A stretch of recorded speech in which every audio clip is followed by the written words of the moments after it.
بیت المقدس کے بارے میں میرے آقا صلی اللہ علیہ وسلم نے فرمایا یہ ہمیشہ بھی یہودیوں کے تسلط میں نہیں جائے گا، یہ میرا یقین ہے۔ دنیا ٹل سکتی ہے مگر میرے مصطفیٰ کا فرمان نہیں ٹلے گا۔ میرے آقا نے اگر فرمایا ہے تو وہ ہو کر رہے گا۔ حضور فرماتے ہیں خراسان سے ایک جماعت آئے گی، خراسان سے۔ خراسان یہ افغانستان اور ایران کا کچھ حصہ ہے، جس کو پرانے زمانے میں خراسان کہا جاتا تھا۔ میرے آقا فرماتے خراسان سے کالے جھنڈے لے کر کے ایک جماعت نکلے گی، اور وہ اتنی تیزی سے بڑھتی ہوئی بیت المقدس کی طرف آئے گی کہ دنیا کی کوئی حکومت اور کوئی طاقت ان کا راستہ نہیں روک سکے گی، اور وہ جھنڈے سیدھے لا کر بیت المقدس پر گاڑ دیں گے۔ تنصب بإیلیا، میرے آقا فرماتے ایلیا یہ بیت المقدس کی سرزمین کو کہتے ہیں، جھنڈے وہاں گاڑ دیے جائیں گے۔ اور حضور اکرم صلی اللہ تعالی علیہ وسلم نے یہ بھی فرمایا جب تم دیکھنا کہ یہ یروشلم بیت المقدس دار الخلافہ بن جائے، دار الخلافہ کا مطلب راجدھانی، حکومت کرنے کی جگہ بن جائے، میرے آقا صلی اللہ علیہ وسلم فرماتے ہیں فقد دنت الزلازل والبلایا والامور، حضور فرماتے ہیں تو پھر دیکھنا بڑے بڑے زلزلے آئیں گے دنیا میں۔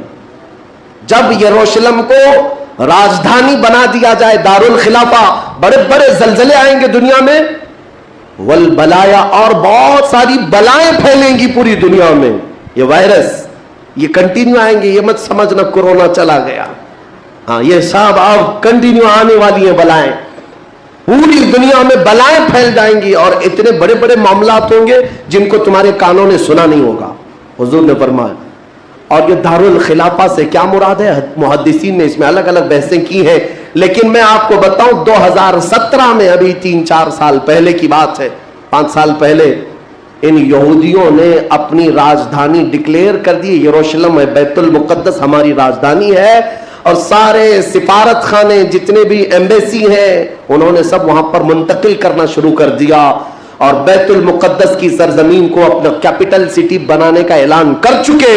اور میرے آقا کی حدیث صادق آ رہی ہے، جب وہ راجدھانی بنے گی اب بڑے بڑے زلزلے ہوں گے، اور پوری دنیا میں بلائیں پھیلیں گی، اور بڑے بڑے معاملات ہوں گے، اور پھر اس کے بعد میرے آقا صلی اللہ علیہ وسلم فرماتے ہیں ایک دور ایسا آئے گا کہ اللہ ان کو ذلیل و رسوا کر کے اس زمین سے نکالے گا، اور ایک امام برحق کے جھنڈے تلے مومنین جمع ہوں گے۔ پوچھا گیا وہ امام برحق کون ہوگا؟ میرے آقا فرماتے ہیں وہ میری اولاد میں سے ہوگا، اس کا نام میرے نام پر ہوگا، اس کے باپ کا نام میرے باپ کے نام پر ہوگا، اور اللہ اس کو امام مہدی کی شکل میں بھیجے گا۔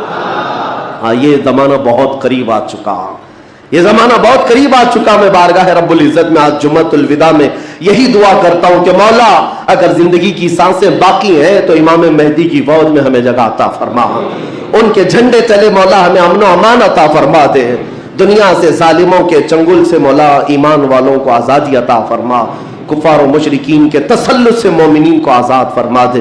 اے رب ذوالجلال احسن الخالقین، اس ماہ مبارک میں اگر تو ہمیں مولا ان راتوں میں ان دنوں میں عبادتوں کو قبول کیا اور بھیک میں کچھ دے تو مولا صرف اتنا دے دے کہ پوری امت کو مولا خیر و عافیت عطا کر دے، کھوئی ہوئی عزت و وقار عطا فرما دے، ہمارے ناحق قید کیے ہوئے بچوں کو مولا آزادی عطا فرما دے، بے قصور جیلوں میں بند ہمارے بچوں کو مولا آزادی عطا فرما دے۔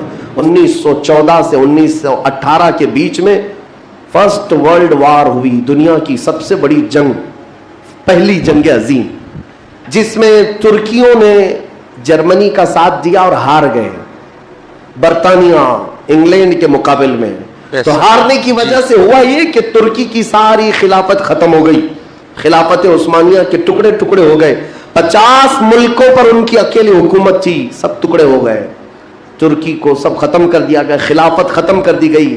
یہ 1920 میں خلافت ختم کر دی گئی، اور پھر برطانیہ انگلینڈ کے تسلط میں، اس کے قبضے میں فلسطین بھی آیا۔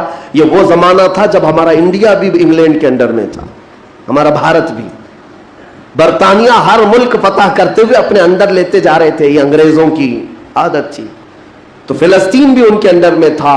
تو اب ان لوگوں نے یہودیوں کے لیے ایک عام اعلان کیا، ڈکلیریشن آف بالفور کہا جاتا ہے، ایک بالفور اعلامیہ، جس میں اعلان کیا گیا کہ دنیا بھر کے جو بھی یہودی ہیں وہ ہجرت کر کے یہاں آئے، انہیں گھر دیا جائے گا، 1921 سے پھر فلسطین میں ایک چھوٹی سی بستی میں ان کو بسایا گیا. 4000 لوگ پہلے آئے, 4000 لوگ آئے.